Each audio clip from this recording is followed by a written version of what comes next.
That's a weird intro. What's up, Ubergossling? I've started some new channels, and I've kind of taken down my old one. I didn't really alert you or anything. But of course I'm still watching, and then you talked about your ownage in the comment section war, and I wanted to tell you about a couple of comment section ownages that I've experienced.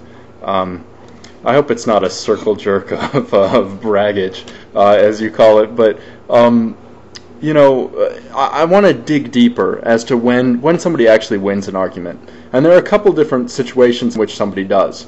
And I mean, these have been talked about previously, but when one person has a death threat to the other person, they lose the argument. I mean, there's no, they would have to kill for their position to be held true, and for all of the things that they've claimed that they're going to do to be lived up to. So either they manage to become a murderer, and then the argument becomes, you know, made by an immoral, terrible person, or they fail to conclude and to do anything meaningful. But more than that, it's just like you're shitty when you're like that. And so in Facebook, I made a Fuck Islam page a long time ago, and there was nothing but ownage. I was an ownage barbarian. I was just owning Muslims left and right because I can keep my cool. And they'd be like, fuck Islam, fuck you, we're going to kill you, we're going to rape your mother, we're going to rape your sister, I'm going to shove this in your dad's ass. A lot of stuff about your family, your pets, your family pets, they would talk about raping and killing. And you'd just keep your cool and be like, why do you feel such anger? Is there something wrong? And then they'd be like, yeah, you insulted Islam, you insulted my belief. My belief is my life, it's a way of life. And I know that I'm giving them kind of a silly gangster stereotype accent, but the truth is that I don't know what the proper accent is. Like, you know, it's kind of the mania, and in comment sections you don't get a really good picture of who the person is, so they probably just looked up Islam online, discovered Fuck Islam, or probably more likely they found the page by getting on looking up Islam, finding a page by a Muslim saying, please Facebook, shut down Fuck Islam. We can't have anything like free speech, not on the internet. No. Fuck Islam is blasphemy, it's not allowed. Shut it down. And then they'd have like 20, 30, 50,000 members. And my Fuck Islam group with like 100 people just like, we don't like religion. And so then that place would have a link to our page, and they'd come and join through that to cause trouble, which only brought us more like popularity and attention. I haven't checked on it in so long because I was kicked out of Facebook, and I kind of want to live a positive life. But you suckered me in with this ownage stuff, and so what am I going to do? More recently, I discovered that it's not just bad things like Islam, but really any sacred cow that you can just automatically own somebody in an argument with. But you don't want to. So, for instance, Ataturk may be the most important historical figure, obviously in Turkey's history, but maybe even in that area's history. Secular movements in Islam and progress towards a better life is rare. It's rare. Look at Saudi Arabia today. Look at a whole lot of areas.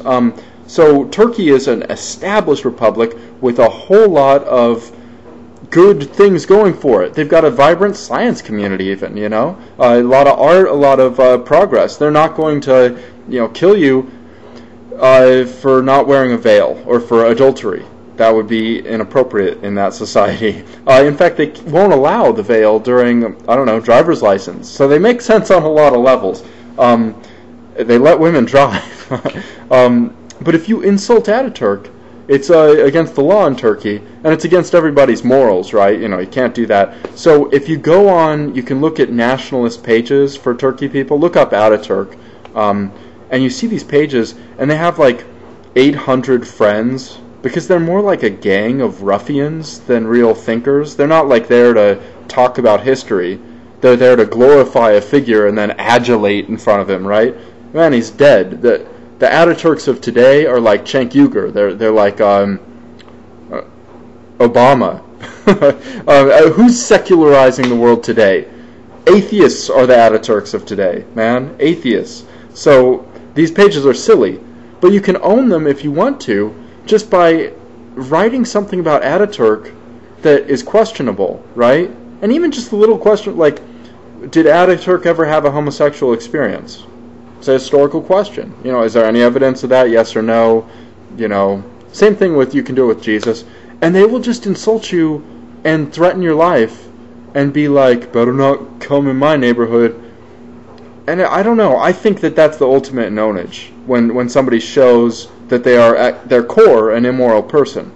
But maybe that's not the kind of... Because, like, when Amazing Atheist owns somebody, he shows he's immoral. And so he owns himself. He, like, looks like an idiot. Same thing with Voices in the Head. He points out that Captain Awesome, he owned himself by showing somebody's porn and somebody's... for no higher purpose. So, when you're owning somebody, you gotta be the more restrained, more humorous, and more insightful person, or else the third person reading it says, why are you acting like an asshole? But what pwnage? I mean, there's so much pwnage in the world. Like, every time you win just the smallest of arguments. And I guess one time that I also pwned people pretty bad was when I was arguing against censorship. And my name got censored. Fuck censorship. A case of censorship. I said the courts shouldn't do that. And then it got in the AP, the Associated Press wires, and released to everyone. And people made fun of me a whole lot, right? As is their right. And I got onto those pages and I said, yeah, you can make fun of me. I am a ridiculous figure in some ways. Yet, I really should have access to my name. I should own that, right? Don't you agree with this in principle? And none of them could admit that they agree with me in principle, because they hated me as a person so much. And I felt like I pwned them a little bit, but maybe I'm wrong. Go do the research. The stuff is all still online, and I've gone to most of those sites and tried to respond with real criticisms of their arguments, and all they've done is kind of insulted me as a person, or waffled about censorship. Yeah, we need censorship sometimes. So I feel like in the censorship debate, I pwn people, because people can't even admit that your names should have free speech. So, also, I'm going to continue bragging. Sorry, man, no subscribers on this channel, might as well brag, build myself up. I pwned the courts pretty hard. They censored obvious political speech, like fuck war, like fuck censorship, like fuck religion. Nothing is more political speech than that.